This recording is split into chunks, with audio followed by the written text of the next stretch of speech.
Hello दोस्तों, मैं हूं गौरव और आज मैं बात करने वाला हूं यूजीसी नेट का जो हम लाइब्रेरी साइंस का जो मैराथन क्लास चला रहे हैं। इसमें मोर देन 100 लेक्चर्स हम लाने वाले हैं। तो ये आपको DSSS हो गया, KBS लाइब्रेरियन, NBS लाइब्रेरियन, फिर आपके लाइब्रेरी साइंस के जितने भी एग्ज़ाम्स होते हैं और आप BLIS कर रहे हो, MLIS कर रहे हो, ये सब के लिए भी तो इसमें सब में फ़ायदा होगा ये, क्योंकि मैं पूरा कंसेप्चुअली बेसिक से स्टार्ट करके पूरा फाइनल तक पढ़ाऊँगा। तो हमारे चैनल को ज़रूर सब्सक्राइब करें। तो चलिए शुरू करते हैं आगे। तो ये हमारा जो है लेक्चर सीरीज में लेक्चर 10 है। तो हम इसमें मोर देन 100 लेक्चर्स लाने वाले हैं।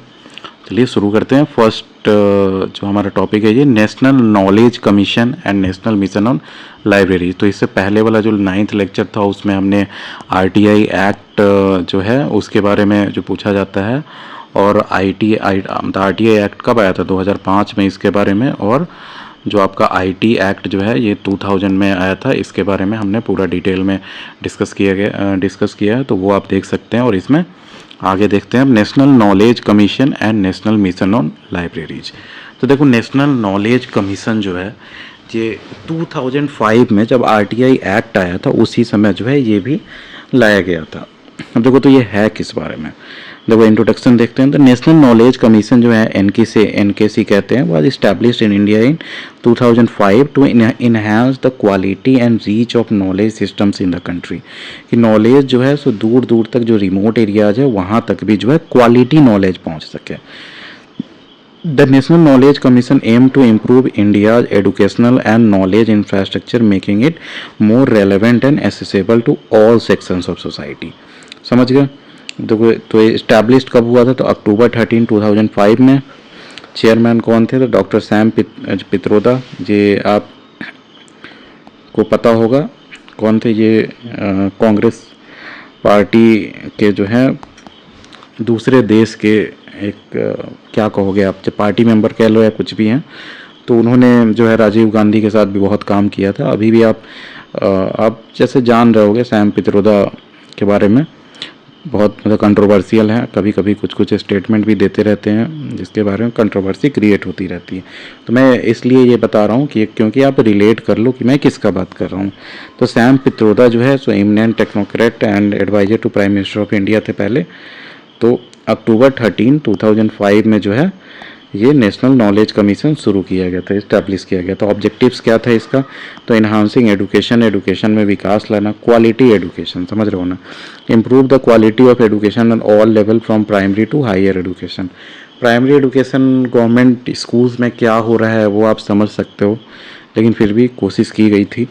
promoting research, foster research and development to support innovation and economic growth, knowledge infrastructure, develop and modernize infrastructure for knowledge and innovation dissemination। समझ गए कि आपका इंफॉर्मेशन डिसेमिनेशन मैंने पहले भी बताया है कि इंफॉर्मेशन जैसे देखो कि रिक्वायर्ड यूजर्स जो है ना, कि जिस यूजर को डिमांड है किसी इन्फॉर्मेशन की उस तक आप कैसे पहुंचा रहे हो। वो पहुंचाने का बहुत तरीका हो सकता है। 1-to-1 कम्युनिकेशन से पहुंचा सकते हो, ब्रॉडकास्टिंग से पहुंचा सकते हो, सोशल मीडिया से पहुंचा सकते हो, ईमेल्स और बहुत सारे मीडियम्स हैं। तो वही नॉलेज इंफ्रास्ट्रक्चर बिल्ड करना। Accessibility, ensure that knowledge resources are accessible to wider audience including remote and under served areas. की जहाँ तक नॉलेज नहीं पहुँच पा रहा है वहाँ तक भी जो है हम नॉलेज पहुँचा सकें। की रिकमेंडेशंस क्या क्या था इसका नेशनल नॉलेज कमीशन का, तो creation of a high speed data network to connect educational and research institutions across the country. देखो, मॉडर्न टाइम में जब इंफॉर्मेशन सोसाइटी की बात होती है, इंफॉर्मेशन सोसाइटी, तो आप समझ सकते हो कि इंफॉर्मेशन सोसाइटी में जो है कि इंफॉर्मेशन ही एक तरह से वेल्थ बन जाता है और मेन ऑक्यूपेशन बन जाता है इंफॉर्मेशन से रिलेटेड जो आपके बिजनेसेज हुए ये सब। तो यहाँ पे आप देखोगे कि जैसे जैसे वर्ल्ड जो है सो आपका प्रिंट से डिजिटल की ओर मूव कर रहा है या कर भी चुका है। आप अगर टेक्निकली देखो तो आजकल कितने लोग न्यूज़पेपर्स ले रहे हैं, सब लोग ऑनलाइन ही न्यूज वगैरह सब चीज़ पढ़ रहे हैं, सबके पास ऐप्स है अलग अलग न्यूज़ के। तो आप यहाँ समझ सकते हैं कि अब अगर PhDs हो गए जैसे कॉलेजेज यूनिवर्सिटीज़ में, तो ये सब भी तो पहले जैसे मैगजीन्स पढ़ते थे तो वो प्रिंटेड आता था, प्रिंटेड मैगजीन्स आता था। अब धीरे धीरे वो भी जो है मैगजीन्स हो गया, जर्नल्स हो गया, जैसे सारा जो है ऑनलाइन वर्जन में PDF के फॉर्म में या फिर डिजिटली जैसे पढ़ा जा सकता है। आप जैसे देखोगे कोई भी आपको मतलब जैसे पेटेंट के बारे में जानना हो, किसी भी जो भी जैसे लिटरेचर सर्वे करना हो, तो आप सबसे पहले गूगल पे ही जाते हैं। अब सबसे पहले कोई बुक नहीं ढूंढने जाता है लाइब्रेरी में। तो अब जब इंफॉर्मेशन का मेन जो है आपका मीडियम डिजिटल ही बन चुका है, तो आपको डिजिटल इंफ्रास्ट्रक्चर वैसे क्रिएट करने पड़ेंगे कि आपके जितने भी कॉलेजेस यूनिवर्सिटीज़ हैं सब में वाईफाई हो, इंटरनेट हो और हाई स्पीड इंटरनेट हो, जिससे जो है अब देखो यूट्यूब भी कहने को ऐसा है, लेकिन यूट्यूब पे भी देखोगे तो सारा चीज़ तो एक तरह से डिजिटल वे में ही नॉलेज ट्रांसफ़र हो रहा है ना। तो इसलिए हाई स्पीड इंटरनेट वगैरह जो है रिसर्च इंस्टीट्यूशंस में भी तरह से नेसेसिटी बन चुकी है। अब लाइब्रेरी एंड इंफॉर्मेशन सर्विसेज, अब लाइब्रेरीज जो है आपको सारे एजुकेशनल इंस्टीट्यूट्स में जब खोलने पड़ेंगे कि क्योंकि आप देखो अगर आप इंजीनियरिंग कर जैसे हो गए मतलब किए हुए, या फिर अगर जैसे मेडिकल फील्ड के किसी को जानते होंगे तो आपको ये पता होगा कि उसके जो बुक्स हैं वो बहुत महंगे महंगे आते हैं, कभी कभी 3000 4000 का भी एक बुक आता है। तो that's not affordable for every sector of the society.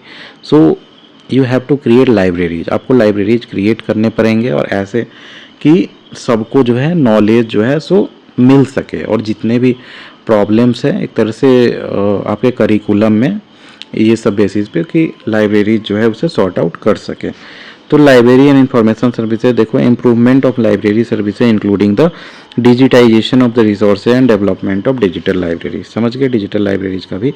जैसे एक और मैं बताऊंगा, ONOS का आप नाम सुने होगा, वन नेशन वन सब्सक्रिप्शन। इसमें गवर्नमेंट क्या की है, तो देखो पहले होता था कि सारे कॉलेजेस जो हैं अलग अलग जो है आपके जो जैसे जर्नल्स हो गए, फिर पब्लिशिंग हाउसेज हो गए, तो वो सब के सब्सक्राइब करती थी रिसर्च स्कॉलर्स के लिए। तो अब मानो आपके यहाँ रिसर्चर्स मुश्किल से 10 है और आप मतलब 1 करोड़ का अगर सारा आ रहा है तो वो सब्सक्राइब कर रहे हो मतलब 1 साल के लिए, तो वो डेट्स नॉट वायबल। तो गवर्नमेंट ने ऐसा किया कि पहले तो उन्होंने कंसोर्शियम बनाया कि मान लो कि IITs का कंसोर्शियम हो गया, IIMs का हो गया। कंसोर्शियम क्या होता है कि उसमें वो ग्रुप बना दिया जाता है कि वो लोग सारा एक साथ बाई कर सके रिसोर्सेज, और एक साथ जो है एक तरह से पेमेंट कर सके कि सस्ता पड़े, मास में कुछ भी खरीदोगे तो सस्ता पड़ेगा। तब उससे भी एक नेक्स्ट लेवल जाके जो है गवर्नमेंट इस पिछले साल की कि वन नेशन वन सब्सक्रिप्शन में 8000 या 9000 करोड़ के आसपास में वो जितने भी इस टाइप के जो पब्लिशिंग हाउसेज हैं वो सबका जो है एक तरह से सब्सक्रिप्शन लेके जो है सारे जो है कॉलेज इंस्टीट्यूशंस को प्रोवाइड कर दिए कि आप जो है मतलब स्टूडेंट्स को इजीली जो है वो इन्फॉर्मेशन मिलती रहे। तो देख रहे हो वन नेशन वन सब्सक्रिप्शन से, तो वो सब मैं बता रहा हूँ कि कितना इम्पॉर्टेंट बन जाता है ये सब चीज़। Higher education reforms, enhancement in the quality of higher education institutions and the promotion of interdisciplinary research. समझ गए कि हायर एजुकेशन में भी जो है एक तरह से रिफॉर्म्स की ज़रूरत है कि इंटरडिसिप्लिनरी रिसर्च कर सके। कि आप देखोगे आजकल IITs में भी जो है आपका आर्ट्स के भी सब्जेक्ट्स जो है जैसे पढ़ाई होने लगे हैं, ऐसे भी कोई भी इंजीनियरिंग कॉलेजेस में जाओगे तो उसमें भी जो है इथिक्स वगैरह का जो है जो पढ़ाया जाता है। फिर मतलब बहुत चीज़ें हैं, जैसे मैनेजमेंट के सब्जेक्ट्स कुछ पढ़ाया जाते हैं, तो वो सब जो है एक तरह से मल्टी डिसिप्लिनरी रिसर्च होता है या इंटरडिसिप्लिनरी रिसर्च कह सकते हैं। अब देखो नॉलेज वर्क है, development of skilled workforce to manage and utilize knowledge effectively. तो आपको इसके लिए स्किल्ड वर्कफोर्स की भी ज़रूरत पड़ेगी। तो ये सब जो है नेशनल नॉलेज कमीशन में ये रिकमेंड किया गया था। अब देखो इम्पैक्ट क्या हुआ इसका, तो national knowledge commission recommendations led to several initiatives and policy changes in the Indian education and knowledge sectors including the establishment of the national knowledge network and various library modernization projects. समझ गए, तो ये सब carry out किया गया। अब देखो national mission on libraries क्या हुआ था, तो उसका डेट याद कर लो और क्या क्या उसके ऑब्जेक्टिव्स थे ये याद कर लो, बस इतना ही पूछा जाता है एग्जाम में उससे। अब देखो national mission on library, the national mission on libraries was launched, एक second, national mission on library देखते हैं। तो national mission on libraries was launch to strengthen the library infrastructure in India aiming to enhance access to information and knowledge resources across the country. समझ गए कि आपका जो national library mission है वो इसलिए लॉन्च किया गया था कि आपका देख रहे हो कि जो एक तरह से लाइब्रेरी कितना इम्पोर्टेंट पार्ट है एक तरह से इंफॉर्मेशन फ्लो का, मानो तो इंफॉर्मेशन फ्लो का।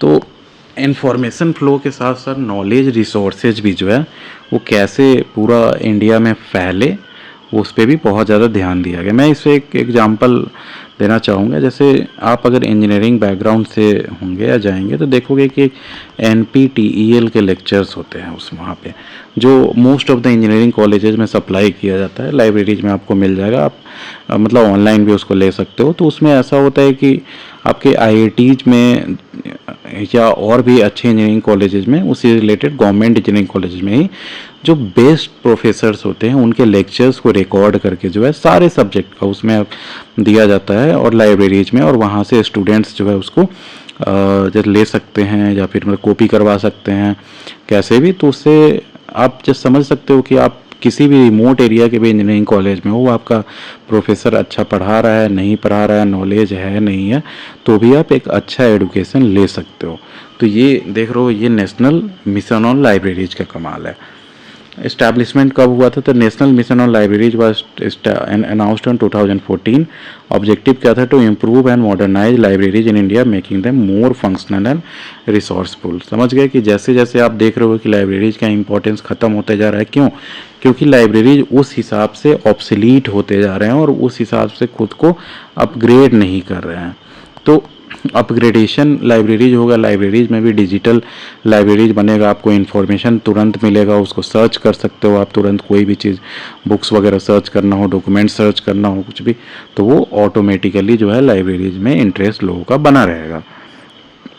अब देखो ऑब्जेक्टिव्स क्या था? तो modernization of library, upgrade library infrastructure including technology and digital resources. समझ गए कि आप जैसे मान लो कि लाइब्रेरी ऑटोमेशन सॉफ्टवेयर्स है, तो लाइब्रेरी ऑटोमेशन सॉफ्टवेयर्स आपको हर एक लाइब्रेरी में प्रोवाइड करना पड़ेगा कि वो टेक्नोलॉजिकली रेलेवेंट रह सके। कि आप अगर मान लो कि दूसरे लाइब्रेरीज में फैसिलिटीज ऐसे मिल रही है कि वो आपका घर जब बैठे बैठे कोई बुक इशू हो चुका है तो उसको पहले से ही आप बुक करा सकते हैं कि जो है वो जब रिटर्न होगा तो वो उसको जब मैं इशू कराऊंगा।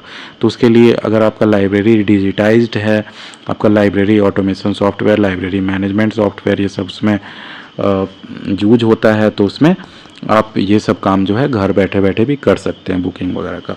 तो वही है मॉडर्नाइजेशन ऑफ लाइब्रेरीज इंपॉर्टेंट हो जाता है इसमें। और डिजिटल रिसोर्सेज में समझ रहे होंगे कि जैसे ई बुक्स आता है, फिर ई जर्नल्स हो गया, ई मैगजीन्स हो गया, तो ये सब जो है डिजिटल ये सब फैसिलिटीज अवेलेबल होनी चाहिए। अब लाइब्रेरी सर्विसेज देखो, enhance the quality of library services and make them more user friendly. जैसे मैंने अभी एग्जांपल दिया, रिसोर्स डेवलपमेंट, तो expand the collection of books and other materials in libraries, तो इसको आप एक्सपैंड कर सकते हो। Training and capacity building, providing training for librarians and library staff to improve their skills and efficiency. समझ गए कि वही जो आपको लाइब्रेरी ऑटोमेशन लाना पड़ेगा, जैसे RFID रीडर्स वगैरह हो गया, ये सबसे ईजी हो जाता है सब कुछ, आप देखोगे लाइब्रेरी में। तो digital libraries promote the development and accessibility of digital libraries. समझ गए की इनिशिएटिव्स क्या क्या लिया गया है इसमें? तो national virtual library of India जो मतलब NVLI है, ये लॉन्च किया गया था। Creation of a digital library to provide online access to vast collection of books, manuscripts and other documents। समझ गए कि वर्चुअल लाइब्रेरी जो है ये कम्प्लीटली वर्चुअल लाइब्रेरी है। मतलब इसका कोई आपका जो है कोई बिल्डिंग नहीं मिलेगा इस टाइप का कि जहाँ आप जाके पढ़ सके। तो जैसे मतलब ई लर्निंग जो आपका जो इसको आगे जब बढ़ाया जा रहा है कि एक तरह से पर्सनलाइज्ड लर्निंग की तरफ भी हम जा रहे हैं कि आप मोबाइल पे बैठे बैठे भी सारा पढ़ सकते हैं। जैसे आप देखोगे कि अभी NCERT के भी जो बुक्स हैं वो सारे क्लास के मतलब जैसे डिजिटाइज फॉर्मेट में डिजी पाठशाला वगैरह है वो सब पे प्रोवाइड कराया जाता है। समझ गए? अब देखो library automation, implementation of library management systems and technology to automate various library function. जैसा मैंने बताया कि आप एडवांस बुकिंग वगैरह कर सकते हो, आप कुछ इशू करा सकते हो, ये सब जो है ऑनलाइन भी सर्विसेज प्रोवाइड की जाती है। National library development program aimed at improving library infrastructure and resources at the grass root level. तो ग्रास रूट लेवल पे भी जो है ऐसा नहीं कि जो एक तरह से नेशन का मतलब कैपिटल है वहीं पे बस लाइब्रेरी हो और बाकी लोगों के पास कोई रिसोर्सेज ही अवेलेबल ना हो। समझ गए आप। स्टेट लाइब्रेरी काउंसिल्स बनाया गया, formation of state level councils to oversee and coordinate library development efforts. तो अचीवमेंट्स इसमें क्या क्या मिला है अब तक, तो इम्प्रूव्ड लाइब्रेरी इंफ्रास्ट्रक्चर, लाइब्रेरी जो इंफ्रास्ट्रक्चर है वो इम्प्रूव हुए हैं धीरे धीरे। Many libraries have been upgraded with new facilities and technology. जैसे देखोगे अब जो है एक तरह से बेसिक जो RFID रीडर्स हो गए हैं, सॉफ्टवेयर्स हो गए हैं, फिर ये सब जो चीज़ हैं, फिर जैसे IT सिस्टम, वाईफाई, ये सब जो बेसिक सर्विसेज जो है धीरे धीरे सारे लाइब्रेरियों में प्रोवाइड कराया जा रहा है। enhanced access to digital resources, increased availability of e-books and online resources for users। समझ गए। अब देखो training programs conducted various training programs for librarians to enhance their skills and knowledge. बस देखो चैलेंजेस क्या क्या आ रहा है। देखो सबसे बड़ा चैलेंज तो इंडिया में सब चीज़ में फंडिंग ही आता है कि आपको फंडिंग उस लेवल का नहीं है, पैसा नहीं है। Adequate funding remains a challenge for the full implementation of the mission goals. समझ गया। तो कोई इम्प्लीमेंटेशन में दिक्कत आ सकता है कि हो सकता है प्रोफेशनल्स आपके पास उतने अच्छे ना हो। Ensuring effective implementation of the recommendations across diverse regions and library types. Sustainability देख लो, developing sustainable models for library management and resource development, सब चैलेंजेज है। कंक्लूजन देखो, both the national knowledge commission and national mission on libraries have played significant role in shaping the knowledge and library infrastructure in India. Their initiatives have led to substantial improvement through challenges remain fully realizing their mission। तो समझ रहे हो कि धीरे धीरे सब कुछ हो रहा है और इसी में जो है अब आपका नेशनल लाइब्रेरी मिशन भी और नेशनल नॉलेज कमीशन टॉपिक ख़त्म होता है। तो हमारे चैनल को ज़रूर सब्सक्राइब करें। Thank you, have a nice day.